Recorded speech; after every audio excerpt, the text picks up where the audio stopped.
USWNT was ranked number 1 in the world and had a May 9, 51 record under the coach, but the team underperformed at the Tokyo Olympics and this year's World Cup. Vlatko Andonovski has stepped down as the coach of the U.S. women's national soccer team after an early exit from the Women's World Cup earlier this month. Andonovski, 46, made the announcement Thursday morning, writing in a statement that it's been the honor of my life to coach the talented, hard-working players of the USWNT for the past 4 years. I'm very optimistic for the future of this program, especially considering all the young players that got opportunities over the past few years who will no doubt be leaders and impact players moving forward, he said.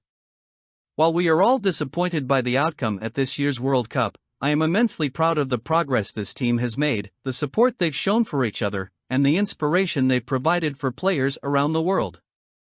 Andonovski had led the USWNT to an overall May 9, 51 record throughout his tenure as the team's coach, taking over for two-time World Cup winner Jill Ellis after she stepped down in 2019.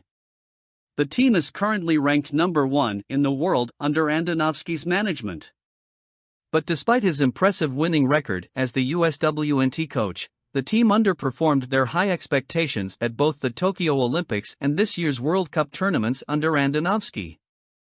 The USWNT's record in major tournaments was 3-5.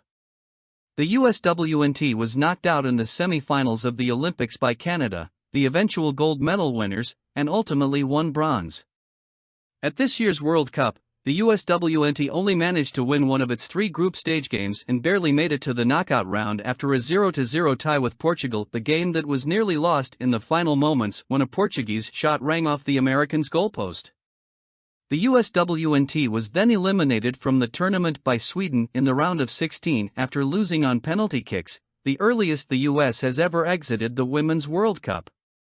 Vlatko worked tirelessly for this team and has been a strong and positive leader for our women's program, U.S. Soccer Sporting Director Matt Crocker said in a statement. We're grateful for everything he has contributed to U.S. soccer and know he has a bright future in the sport. Former players criticized both the USWNT's effort and Andonovski's decision-making throughout the World Cup, as he rarely substituted players. The team was disjointed, was not a unit, and the coaching was not what this team needed, former USWNT player Carly Lloyd, a 2-time World Cup winner, told The Athletic this week. Andonovski also responded to criticism from Lloyd earlier in the tournament, calling it insane to question the team's motivation. To question the mentality of this team, to question the willingness to win, to compete, I think is insane, he said after the team qualified for the knockout round. It's not like we played well by any means, but we owned it, Andonovski added. We know that it's not good enough. We're not happy with our performance, but we qualify for the next round. We're moving on. After the team was eliminated by Sweden, Andonovski told reporters he wasn't thinking about his future as the team's coach. According to the AP, we spent tough times, good times. I don't want to see them like that, he said about the USWNT players. That's all I think about. The U.S. Soccer Federation said Crocker will lead the search for the team's next coach, while current assistant coach Twyla Kilgore will serve as the interim coach for the USWNT's upcoming matches this fall.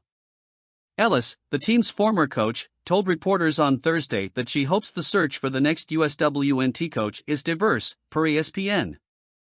There's certainly good female coaches out there, Ellis said. So what I would hope in this process is it's robust, it's diverse, but at the end of the day, this is a critical hire, and I think it has to be the right person.